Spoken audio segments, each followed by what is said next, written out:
তিন জিনিসের দিকে তাকালেই সওয়াব। কয় জিনিস? জোরে বলেন।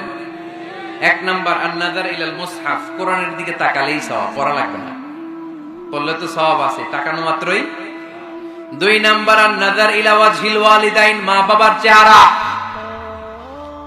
মা বাবার খেদমত করলে তো সওয়াব আছেই, টাকা দিলে তো সওয়াব আছেই, কিন্তু মা বাবার চেহারার নজরের দিকে যদি রহমতের নজরে একবার তাকান, একটা কবুল হজ করলে যেই সওয়াব, ওই সওয়াব আমল নামাই দিবে কে? মা বাবা এমন জিনিস আমরা চিনলাম না। আমরা পীর সাহেবের দরবারে লাউ নিয়ে যাই আর গান গাই, সাদের লাউ বানাইলে মোরে, আগা খাইলাম ডগা খাইলাম, খাইলাম না ডুগডুগি না। তো কই লাউ নিয়ে যান আপনি, কই হাদিয়া নিয়ে যান? আসল পীর সাহেব তো আপনার ঘরে। আপনার আব্বা সবচেয়ে বড় পীর সাহেব, আপনার আম্মা জান আপনার জন্য সবচেয়ে বড় পীর সাহেব। গোটা বিশ্বের সব পীর সাহেব যদি 50 বার করে কোরআন খতম দিয়ে এক গ্লাস পানির মধ্যে ফু দেয়, আর আপনার আব্বা শুধু বিসমিল্লাহ বলে যদি এক গ্লাসের পানিতে ফু দেয়, ওই গ্লাসের পানির ফুটা আল্লাহর কাছে কবুল হয়ে যাবে। এজন্য বিশ্বনবী বলতেন, জান্নাতু তাহতা আকদামি উম্মাহাতিকুম। ও দুনিয়ার মানুষেরা শোনো, দুনিয়ার পুরুষ মানুষদের পায়ের নিচে থাকে জুতা, জুতার নিচে থাকে বালু আর মাটি, আর দুনিয়ার বুকে এক একটা মায়ের পায়ের নিচে থাকে তার সন্তানদের জান্নাত।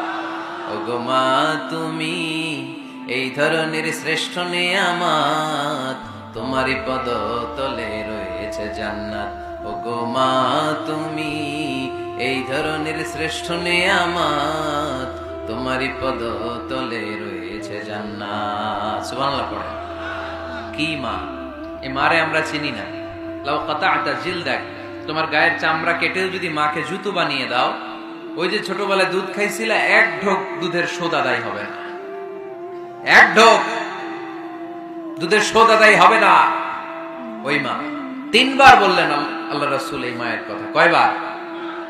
আল্লাহর হাবিব বললেন মা মা মা, তারপরে মা কয়বার? বাবা কয়বার? তার মানে ইসলাম মাকে দিয়েছে স্বর্ণ পদক, ইসলাম মাকে দিয়েছে রৌপ্য পদক, ইসলাম মাকে দিয়েছে ব্রোঞ্জ পদক, বাবাকে দিয়েছে সান্ত্বনা পুরস্কার। ঠিক কিনা?